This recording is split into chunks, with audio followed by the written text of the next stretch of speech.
आपराधिक षड्यंत्र, criminal conspiracy, भारतीय न्याय संहिता 2023 की धारा 61 आपराधिक षड्यंत्र क्रिमिनल कॉन्स्पिरेसी से संबंधित है। यह प्रावधान आपराधिक मंशा से किए गए सामूहिक समझौते को दंडनीय अपराध घोषित करता है। इस धारा के अनुसार यदि दो या दो से अधिक व्यक्ति किसी अवैध कार्य को करने या किसी वैध कार्य को अवैध तरीकों से करने के लिए आपसी सहमति बनाते हैं तो इसे आपराधिक षड्यंत्र माना जाता है।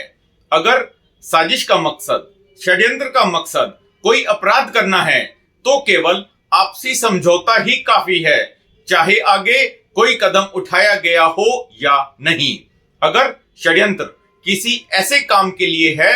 जो खुद अपराध नहीं है लेकिन उसे अवैध तरीकों से करने की योजना है तो केवल समझौता ही नहीं बल्कि आगे उस दिशा में कोई काम करना भी जरूरी है ताकि उसे आपराधिक षड्यंत्र माना जाए। समझौते में जो अवैध काम है वह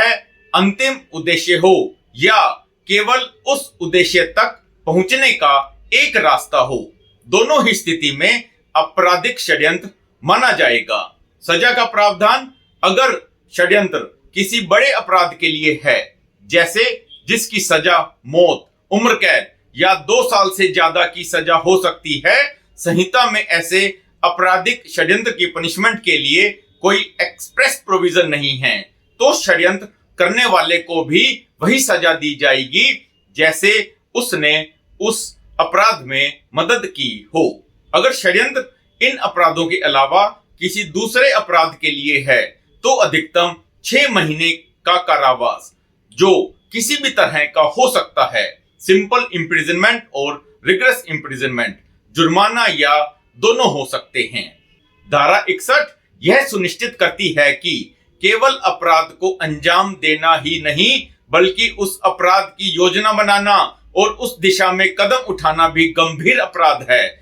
क्रिमिनल कॉन्स्पिरेसी सेक्शन 61 द भारतीय न्याय संहिता 2023, when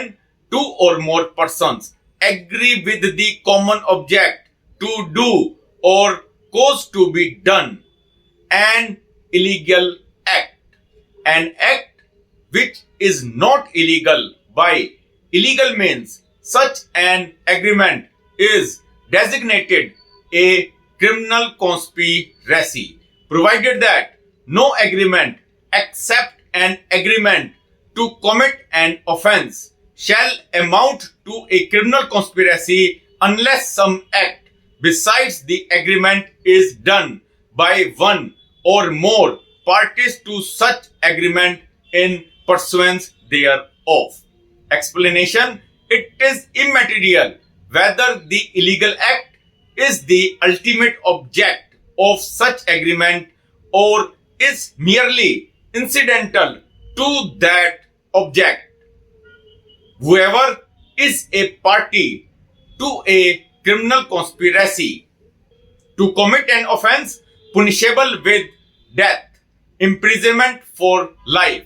rigorous imprisonment for a term of 2 years or upwards shall, where no express provision is made in this Sanhita for the punishment of such a conspiracy, be punished in the same manner as if he had abetted such offense. Other than a criminal conspiracy to commit an offense punishable as aforesaid shall be punished with imprisonment of either description for a term not exceeding 6 months or with fine or with both. अगर आपको इस video में दी गई कानूनी जानकारी अच्छी लगी है, इस वीडियो को लाइक करें, शेयर करें और YouTube चैनल को सब्सक्राइब करें।